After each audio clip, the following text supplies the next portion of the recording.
to provoke the police and get them to attack us. /CBS New York.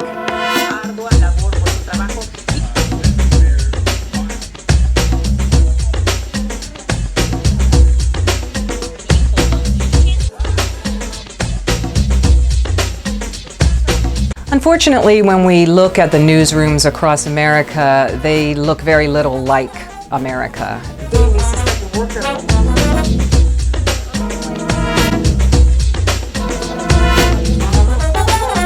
And what that means is there are a number of voices and perspectives that somehow never make it into the news, or when they do, they're sort of around the margins.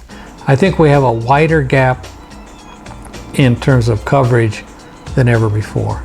We're a lot farther along from where we were 45 years ago in terms of hiring. We're ahead of where we were, but not as far along as we should be in terms of creating a public understanding of groups about themselves, groups about each other, and groups within the larger context of the overall society.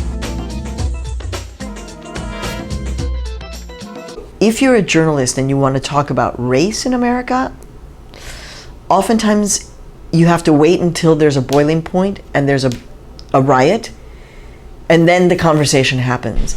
We've got an empty street that has been cleared out effectively by the community, as well as this police action, Shep. Let's go to the other end of the street now and just over here. I think it's really critical in these days, especially with Ferguson going on, that you really have journalists who are boots on the ground, who can get into a community and feel trusted. It's very, very dangerous to send a reporter out to cover a story that is, whether racially sensitive or, in some way very, very emotional and very sensitive to a certain group of people, without a full understanding and knowledge of how to cover it correctly and thoroughly and fairly. But if you wanted to cover that consistently in the mainstream, it's almost seen like there's no story there. Like, oh, who cares? Oh, we did that story. We already did that story.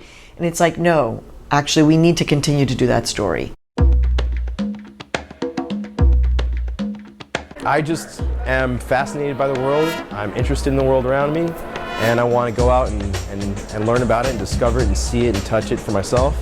And then I want to share that with people. It's very helpful for us to understand the world through a range of different eyes, through lots of different perspectives. And when news doesn't do that, it makes our conversation smaller and narrower, and it makes our lives smaller and narrower. It's a collective verification that a community exists.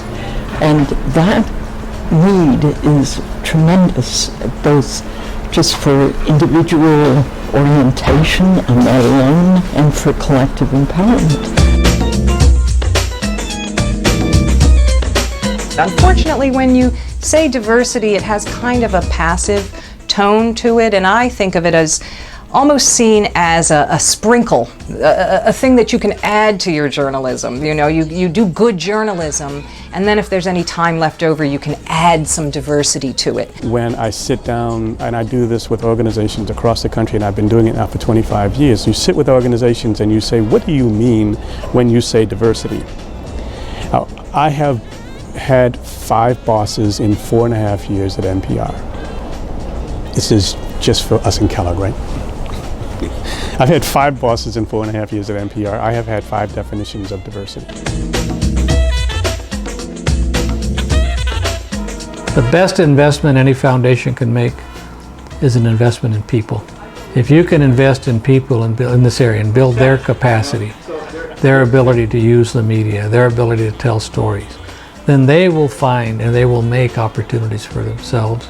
Areas of investment that I think would be most impactful in terms of creating more diversity in media would be not only to train more decision makers, not only to promote, I think, diverse managers in newsrooms, but also sources. Figuring out their capacity to think deeply and broadly about these topics, to think imaginatively and creatively and differently about these topics is an essential piece of this effort.